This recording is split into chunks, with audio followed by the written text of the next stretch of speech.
Good afternoon. My name is Josh Farrell. I'm going to be instructing this class today. I have 17 years of fire service experience. I currently work for the City of Plano as a driver engineer. My instructing background, this is my first class to teach. However, for the past 7 years, I've been involved in the new hire, new recruit orientation mentorship program, as well as the paramedic training program of all new hires. As you can see, we're in an outside classroom today. The classroom has been sectioned off and there will be no vehicle traffic coming through. In case if there's a fire or any other set emergency, we will meet right here behind me at the light pole. We do have restroom facilities inside. At the back of the classroom, there's a door to the right, my right, your left. You can go straight in there and follow the signs to the restroom facilities, and just past the restroom facilities also be the break room areas. Today we'll be talking about the single hose roll. It's a straight roll. It's also known as a donut roll. The reason we're going to learn this roll is it's one of the simplest rolls in the fire service, and it's one of the most common rolls in the fire service. You'll utilize this roll after fires, during mop-up, during cleanup. You may find this roll in the firehouse, in storage lockers, or in storage areas. You may find it on the rig rolled up in this way.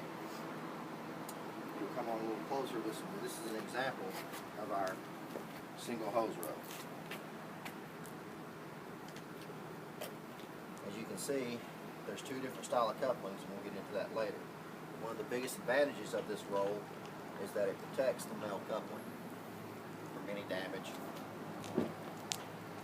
At the end of this lesson, the recruit firefighter will be able to explain how to properly conduct the single hose roll, or the donut roll, as well as explain the importance to the fire service, and that is the most common roll in the fire service. Are there any questions at this time?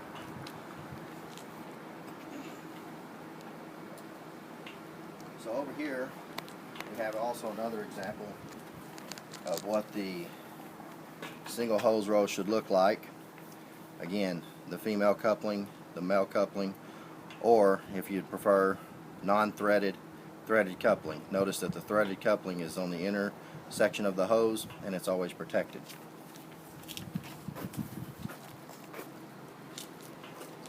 Again, this hose roll is utilized for multiple purposes. You'll find it on the rig stored this way. You'll find it in the station stored this way after it's been cleaned and properly inspected and put back up to return to service. This also allows for a quick deployment.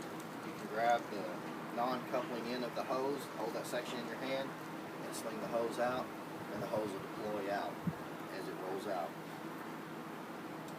Some hose rolling considerations. Obviously, you want to make sure that anytime you're doing hose rolling, you're in an area where there's limited or no traffic.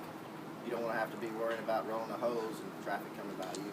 When you're dealing with any type of hose or hose roll, you always want to have head protection. Anytime we're dealing with hose, we want head protection. We also want hand protections in the form of some work gloves. We also have eye protection. Again, these are the safety minimums that you will be learning today. If you want to go above and beyond, you may do so. Some guys prefer to actually don their gear and do their hose rolls in gear. A lot of times on scene or after fires, that's how you'll be doing it. For today's purposes, though, just regular duty uniform with the minimum safety equipment. So the first thing that we're going to do is we're going to lay out the hose roll and prepare it to be rolled up.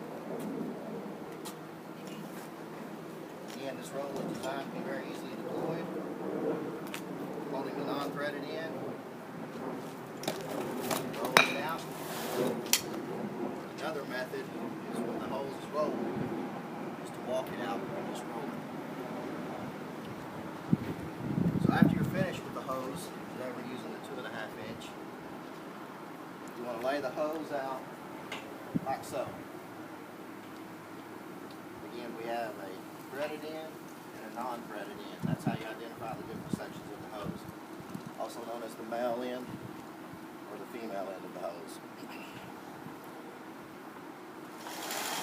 are multiple ways to actually roll the single roll hose. The method that I prefer is to do it on my knee. You start with the male end and just roll the hose over on itself. I like to screw it back towards me and continue on rolling. Some people prefer to straddle the hose and walk with it. Again, the preference on this is up to the individual student. As long as the end result is the same with the male or the threaded coupling inside the hose and protected. So we're going to continue to roll the hose.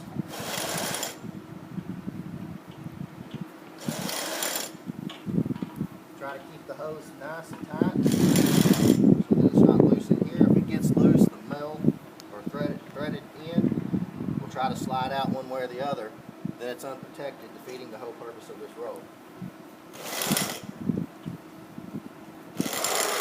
Once you come to the end of the roll, you can lay it on its side and dress it down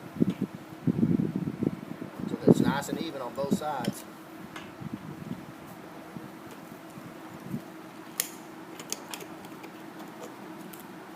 This hose is now ready for storage on the rig or in the apparatus bay or wherever you keep your hose stored at.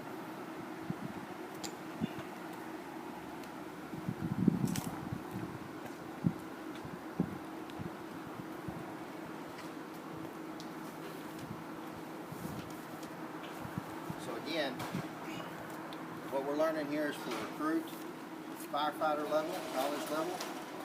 We're learning the importance of the single hose roll. I learned it as the donut roll. You may hear some other guys refer to it as the donut roll. Its main function and purpose is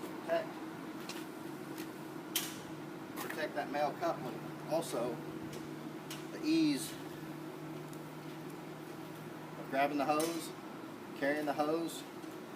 If it's a small enough section like this is, it can be utilized with one hand, maintained real easy. If it's a larger section, it can be carried with two hands in the center. Good posture, good stance, so that you can walk the hose to wherever it needs to be. And you can put it on the apparatus. This is the most common hose roll in the fire service because it's one of the simplest rolls.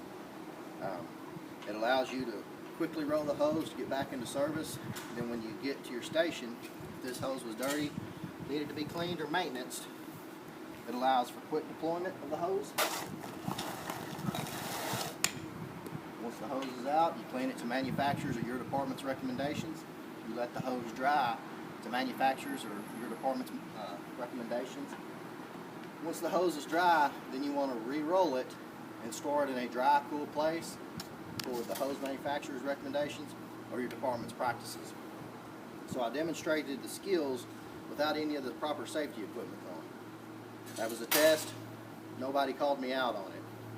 We're going to walk through the skill step again. This time, I'm going to don all my safety equipment and roll the hose and actually show you what it should look like from A to Z.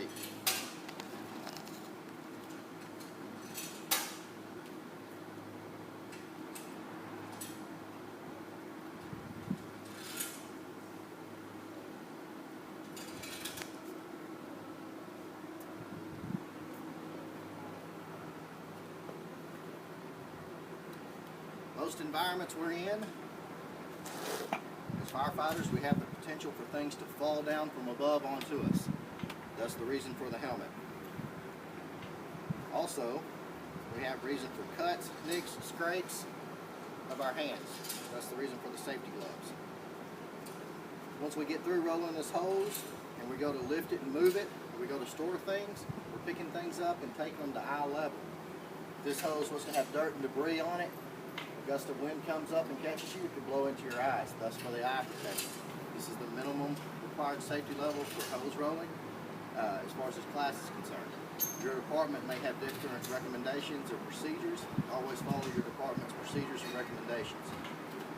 So again, single hose roll. Start with the threaded end. Roll the hose on top of itself, keeping it nice and tight all the way through. We've got all of our safety measures in place.